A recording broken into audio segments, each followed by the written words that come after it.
आज के वीडियो के अंदर आप लोगों को बताया जाएगा कि जिस प्रकार से रावण और जटायु का युद्ध हुआ था, उस समय रावण ने अपनी तलवार से जटायु पर वार किया था, जिससे कि जटायु आसमान से गिरकर जमीन पर आ गया, लेकिन उसके प्राण तब तक नहीं निकले जब तक श्री राम और लक्ष्मण उसके पास नहीं आए। जब श्री राम और लक्ष्मण के आने के बाद उन्हें बताया कि माता सीता का रावण ने हरण कर लिया है। तो दोस्तों, इस विषय के बारे में आज आप लोगों को बताया जाएगा, तो दोस्तों वीडियो पूरा जरूर देखें। साथ ही अगर चैनल पर नए हो तो सब्सक्राइब करना ना भूलें। चलिए शुरू करते हैं। राम को इस प्रकार दुख से कातर और शोक संतप्त देख लक्ष्मण ने उन्हें धैर्य बंधाते हुए कहा, भैया आप तो सदैव मृदु स्वभाव वाले और जितेंद्रिय रहे हैं। शोक के वशीभूत होकर आप अपने स्वभाव का परित्याग मत कीजिए। हे रघुकुल भूषण, कितने ही महान कर्म, अनुष्ठान और तपस्या करके हमारे पिता महाराज दशरथ ने आपको प्राप्त किया है। आपसे वियोग हो जाने के कारण ही उन्होंने अपने प्राण त्याग दिए। आप धैर्य धारण करें। संसार में प्रत्येक प्राणी पर विपत्तियां आती है, किंतु विपत्तियां हमेशा नहीं रहती, कुछ काल पश्चात उनका अंत हो जाता है। हमारे गुरु वशिष्ठ जी के 100 पुत्रों का एक ही दिन में गुरु विश्वामित्र ने वध कर दिया था। देवता तक भी प्रारब्ध की मार से नहीं बच पाते, फिर देहधारी प्राणी कैसे बच सकते हैं। आप तो स्वयं महान विद्वान हैं, मैं भला आपको क्या शिक्षा दे सकता हूँ। आप परिस्थितियों पर विचार करके धैर्य धारण करें।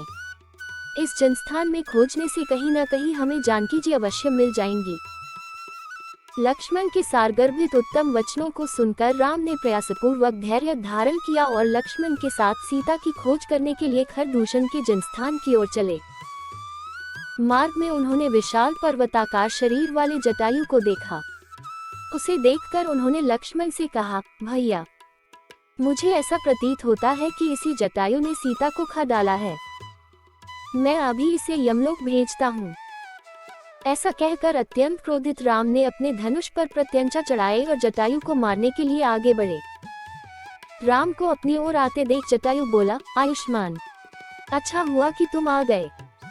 सीता को लंका का राजा हर कर दक्षिण दिशा की ओर ले गया है और उसी ने मेरे पंखों को काटकर मुझे बुरी तरह से घायल कर दिया है।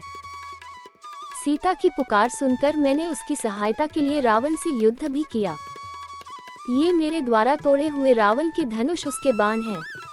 इधर उसके विमान का टूटा हुआ भाग भी पड़ा है। ये रावण का सारथी भी मरा हुआ पड़ा है, परंतु उस महाबली राक्षस ने मुझे मार मार कर मेरी ये दशा कर दी। वह रावण विश्रवा का पुत्र और कुबेर का भाई है। इतना कहकर जटायु का गला रुंध गया, आंखें पथरा गईं और उसके प्राण पखेरु उड़ गए। जटायु के प्राणहीन रक्तरंजित शरीर को देखकर राम अत्यंत दुखी हुए और लक्ष्मण से बोले, भैया मैं कितना अभागा हूँ। राज्य छिन गया, घर से निर्वासित हुआ, पिता का स्वर्गवास हो गया, सीता का अपहरण हुआ और आज पिता के मित्र जटायु का भी मेरे कारण निधन हुआ।